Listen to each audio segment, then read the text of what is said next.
I learned that if you do everything we tell you in this book exactly the way we tell you, and the other person doesn't want a dialogue, you won't. That's what I learned. If you do everything we tell you in this book and in the training exactly the way we tell you, and the other person doesn't want a dialogue, you won't dialogue. That was a big learning for me. I learned if you do everything we tell you in this book exactly the way we tell you, and the other person doesn't want to change, they won't. If you study the 6 sources and you do everything you can to put a 6-source plan together and try and influence them to change and they don't want to, they won't. This big lesson in life is there are limitations on these materials because they're not about control. They're not about manipulation. They're not about how to get people to do things against their will. They're not.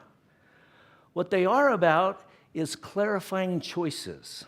What they are is helping people understand cause and effect and consequences related to choices and actions.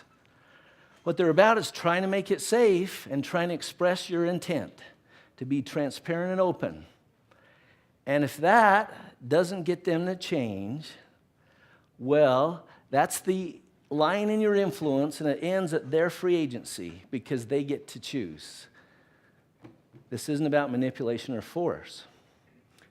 The second big lesson I learned after Bonnie and I had got married is we had a daughter, and she said I can tell this story if I change her name. So I'm going to call her Kathy. We had a daughter, Kathy, that was beginning 9th grade, and she was late every time we left for the school because she had to stop in front of every mirror along the way and make sure she still looked wonderful.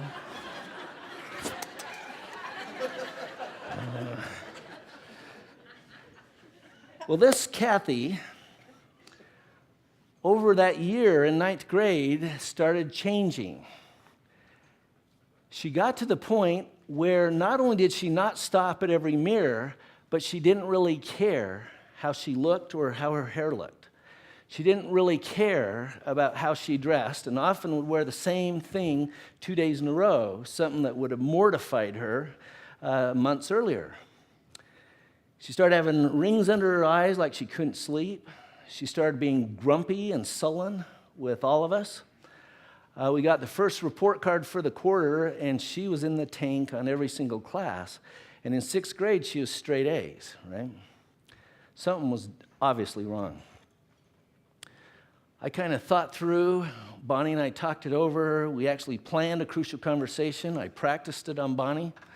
For different reasons, we thought that I should be the one to initiate this and just Kathy and me. So I went in. She'd come home from school, was in her room. She didn't play with friends anymore. She just stayed in her room. And I knocked, and she goes, "What is it?" I says, "Kathy, can we talk?" And she said, "No." I said, "Okay, mutual purpose." "Kathy, I know you're not happy. I want you to be happy." I said, "I really want to talk to you about that." She said, "No, would you please leave my room?" And I left her room. And over the next 3 weeks, I initiated a crucial conversation at least 6 times, and she went totally silent, except for one time, which she said, "Why can't you just get your nose out of my business?" And I said, "Honey, my business is my family and my children." She goes, "You can't even stay married," right? I said, "Honey, I know you're unhappy. I really want to talk to you about this." And she said, "Please leave." That's as successful as I was in using these skills. I began to panic because something was definitely wrong. I couldn't get her to tell me anything. And it was on a Sunday afternoon, and I was kind of thinking, how can I get information about what's going on? Do I go to her school? Do I shadow her? Do I hire a detective to find out where she goes and who she meets with? And so I'm thinking through all these things, and she walks in and sits down beside me on the couch. And we just kind of sit in silence for a while. And I just put my arm around her, and she started crying. She says, Dad, I've got problems. I said, oh, honey, what? Help me understand. She went on to explain that at the beginning of 9th grade, they did tests. And she was reading at a 6th grade level. I said, this is about reading? Ah! Hallelujah! Hallelujah! Ah! But I didn't show that. I went, I said, honey, there must be a mistake. You don't read at the 6th grade level. I mean, you read all the time. We read scriptures together as a family. You're a great reader. She goes, you don't get it. I said, what? She goes, I can read all the words, but I don't know what they mean. I said, what do you mean? My comprehension score is 6th grade level. She said, I can't read. You always told me the key to my future was college. They're not even going to have me in a college. I don't even know if I'll be able to finish high school. My life is over. Whoa, this was unexpected. And I have to tell you, I thought, if it's just reading, babe, we can take care of this. But I realized this was shaking her core. She was saying, why go on? What purpose is there in life if I'm this stupid? So I said, honey, we can fix this.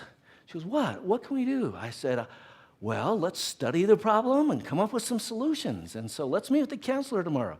Met with the counselor, found out that indeed the problem was comprehension, that she could read the words, she could spell, but didn't know what they meant. Checked around, found a tutor who says, oh yeah, that's a common problem, and we can help build skills in that area. And we thought a lot about it and decided to take her out of school and homeschool her. A big commitment on our family's part to homeschool a 9th grader, which we did, and homeschooled her for 2 years, got her involved in UVU, Utah Valley University packets, where you study at home and you learn the information and type it in and pass it off and go in and take tests. Her senior year, she got 3.8. Okay, that's an A- average on all her grades. The teachers were really, really pleased with her. She didn't finish with her high school, but rather through this packet program. But we really tried to work social programs, so she'd do extracurricular things with the kids at school and get real involved in a youth group at church. And she went to college. She's now got 1 year left to get her bachelor's degree. She was on the dean's list, straight A's. Marvelous, marvelous, happy ending. And found out last week she's engaged to be married to a guy we just love. Yeah.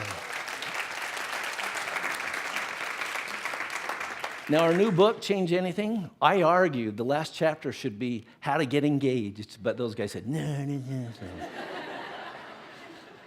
So I'll write that in my own book someday.